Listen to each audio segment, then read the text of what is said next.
ಸಮಸ್ತ ನಾಡಿನ ಜನತೆಗಳು ಎಲ್ಲರಿಗೂ ಗಣೇಶ ಹಬ್ಬದ ಹಾರ್ದಿಕ ಶುಭಾಶಯಗಳು. ಇಂದು ನಮ್ಮ ಮನೆಯಲ್ಲಿ ಗಣೇಶ ಪೂಜನೆ ಎಷ್ಟು ಸಿಂಪಲ್ ಆಗಿ ಮಾಡಿದ್ದು ಅಂತ ನೋಡೋಣ ಬನ್ನಿ. Welcome back my YouTube channel.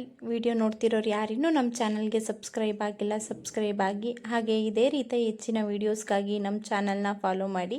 ಸಿದ್ಧಿ ಬುದ್ಧಿ ಪ್ರಿಯನಾದ ವಿನಾಯಕನಿಗೆ ಮೋದಕ ಅಂದರೆ ತುಂಬ ಇಷ್ಟ. ಈಗ ನಾನು ವಿಘ್ನೇಶ್ವರನಿಗೆ ಮೋದಕನ ಪ್ರಸಾದವಾಗಿ ಮಾಡ್ತಾಯಿದ್ದೀನಿ. ಹೇಗೆ ಮಾಡೋದು ಅಂತ ನೋಡೋಣ ಬನ್ನಿ. ಮೊದಲಿಗೆ ಈಗ ಹೂರ್ಣನ ರೆಡಿ ಮಾಡ್ಕೊಳ್ಳೋಣ.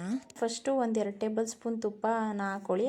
ತುಪ್ಪ ಬಿಸಿಯಾದ ನಂತರ ಅದಕ್ಕೆ 1.5 ಕಪ್ಪಷ್ಟು ಕಾಯಿ ತುರಿನ ಹಾಕ್ಕೊಂಡು ಚೆನ್ನಾಗಿ ಕಾಯಿ ತುರಿ ಸ್ವಲ್ಪ ಕಂದು ಬಣ್ಣ ಬರೋವರೆಗೂ ಹುರ್ಕೊಳ್ಳಿ.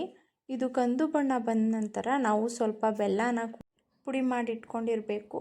ನಾವೀಗ ಇದಕ್ಕೆ 1 ಅಚ್ಚು ಬೆಲ್ಲನ ತಗೊಂಡಿದ್ದೀವಿ. ಇದನ್ನು ಪುಡಿ ಮಾಡಿ ಇಟ್ಕೊಂಡಿದ್ದೀವಿ. ಈಗ ಇದು ಹೂರ್ಣ ಕಂದು ಬಣ್ಣ ಬಂದ ತಕ್ಷಣ ಬೆಲ್ಲನ ಹಾಕಿ ಚೆನ್ನಾಗಿ ಫ್ರೈ ಮಾಡ್ಕೊ. ಬೆಲ್ಲ ಎಲ್ಲ ಕರಗಿ ನೀಟಾಗಿ ಕಾಯಿಗೆ ಅದು ಮಿಕ್ಸ್ ಆಗಬೇಕು. ನೆಕ್ಸ್ಟ್ ಅದಕ್ಕೆ 1.25 ಟೇಬಲ್ ಸ್ಪೂನಷ್ಟು ಏಲಕ್ಕಿ ಪುಡಿನ ಹಾಕ್ಕೊಳ್ಳಿ. ನಿಮಗೆ ಸ್ವಲ್ಪನೇ ಸಾಕು ಅಂದರೆ 1 ಟೇಬಲ್ ಸ್ಪೂನ್ ಹಾಕ್ಕೊಳ್ಳಿ. ತುಂಬಾ ಟೇಸ್ಟಾಗಿರುತ್ತೆ ಇದು. ನೀಟಾಗಿ ಎಲ್ಲನೂ ಮಿಕ್ಸ್ ಮಾಡಿ ನೀಟಾಗಿ ಬೆಲ್ಲ ಕರಗಿದೆ. ಇವಾಗ ಹೂರ್ಣ ರೆಡಿಯಾಗಿದೆ. ಮೊದಲಿಗೆ ಮೋದಕಕ್ಕೆ ಕಣಕನ ಪ್ರಿಪೇರ್ ಮಾಡ್ಕೊಳ್ಳೋಣ. 1/4 ಲೀಟ್ರಷ್ಟು ನೀರನ್ನ ತೊಗೊಂಡಿದ್ದೀವಿ. ಈಗ ಈ ನೀರನ್ನ 5 ನಿಮಿಷ ಚೆನ್ನಾಗಿ ಬಿಸಿ ಮಾಡ್ಕೊಳ್ಳಿ. ಬಿಸಿ ಆದ ನಂತರ ಇದಕ್ಕೆ 1/4 ಟೇಬಲ್ ಇಲ್ಲ 2 ಚಿಟಿಕೆಯಷ್ಟು ಸಾಲ್ಟನ್ನ ಹಾಕ್ಕೊಳ್ಳಿ. ಸ್ವೀಟು ತುಂಬಾ ಟೇಸ್ಟ್ ಬರುತ್ತೆ. ಮತ್ತು ಅದು ನೀರೆಲ್ಲ ಚೆನ್ನಾಗಿ ಕುದ್ದ ಮೇಲೆ ಅದಕ್ಕೆ 2 ಕಪ್ಪಷ್ಟು ನಾವು ಅಕ್ಕಿ ಹಿಟ್ಟನ್ನ ತೊಗೊಂಡಿದ್ದೀವಿ. ಇದು ಚಿಕ್ಕ ಬೌಲಲ್ಲಿ 2 ಕಪ್ ತೊಗೊಳ್ಳಿ ಸಾಕಾಗುತ್ತೆ. ಈಗ ನೀಟಾಗಿ ಅದನ್ನು ಮಿಕ್ಸ್ ಮಾಡಿ, ಗಂಟಾಗದೇ ಇರೋ ಥರ ನೀಟಾಗಿ ಚೆನ್ನಾಗಿ ಮಿಕ್ಸ್ ಮಾಡಿ ಚೆನ್ನಾಗಿ ಮಿತ್ಕೊಳ್ಳಿ ಇದನ್ನು ಸ್ಪೂನಲ್ಲೇ.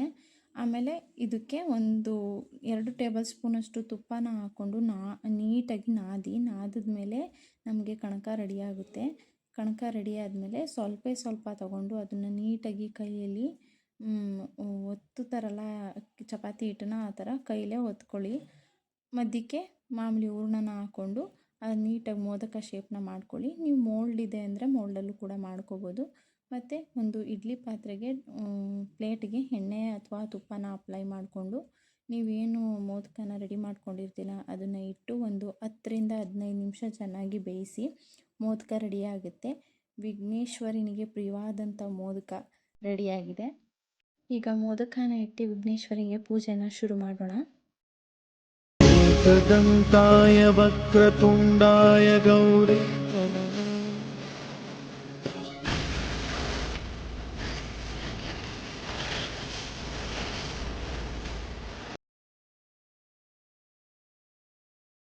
Thanks for watching the video.